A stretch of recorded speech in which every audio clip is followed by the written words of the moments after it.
Anyway, this is a story of Little Red Riding Hood given by a Spanish person to his little family in front of him, and he had quite a Mexican accent, American Mexican accent, and he looks at them and smiles at them.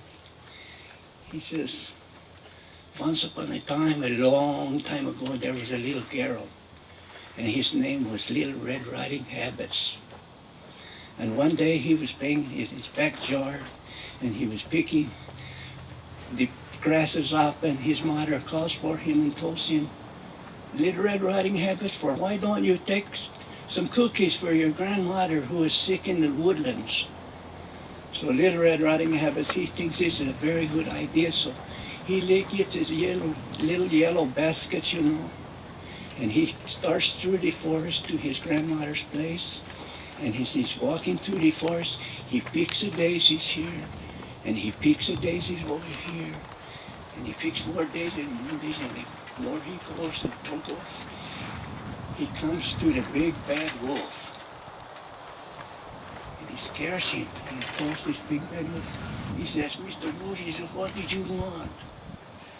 The big bad wolf tells him, "Little Red Riding Habits, from here to where lives your grandmother." Or no,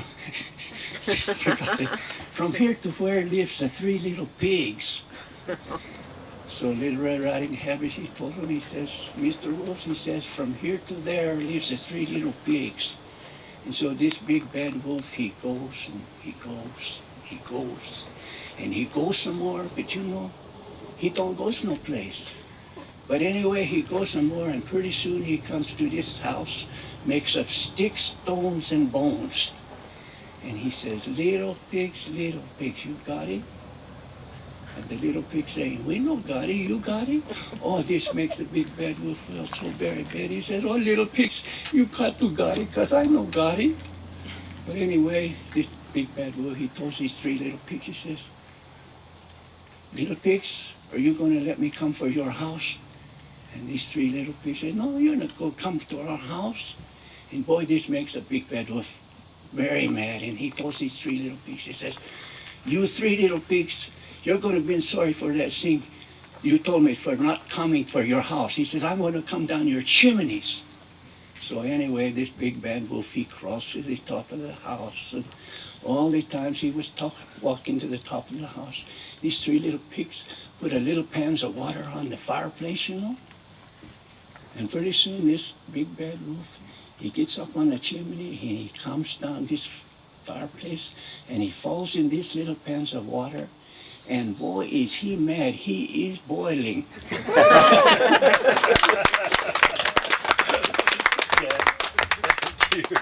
That brings so many memories back, Jack. That brings so many memories back, Jack, of all the Well, what I want to do, in case I'm not here, I've been told 101 times I ought to put it on tape, and I've never done it. Too lazy to do it. Got it So on I'm gonna put it. You've got it on tape now? Logan? Right here, Right Logan. there. On? Right there. Okay, then I won't have to worry about it. You can get it out, won't you? That's right. And I want you to promise me one thing. When I'm gone, I want you to give it every reunion. Is that when we're going to go to 3 times every Once every 20 years, yes. I'm not going to accept that promise. I want it done every reunion. As long as I'm here, it'll be done every reunion, but I'm only one step ahead of But you. let me tell you, I'm going. I went to Flagstaff for 2 years, and I heard that Little Red Riding Habits almost every week for 2 years. And that's the reason why it took me so long to learn it. Who told it? Rendell Gibbon. He was going to school up there when I did. And I always enjoyed it. No matter how many times I heard it, I always enjoyed it. That's interesting to know the history. That's good. Thank you, Uncle Jack. You're welcome.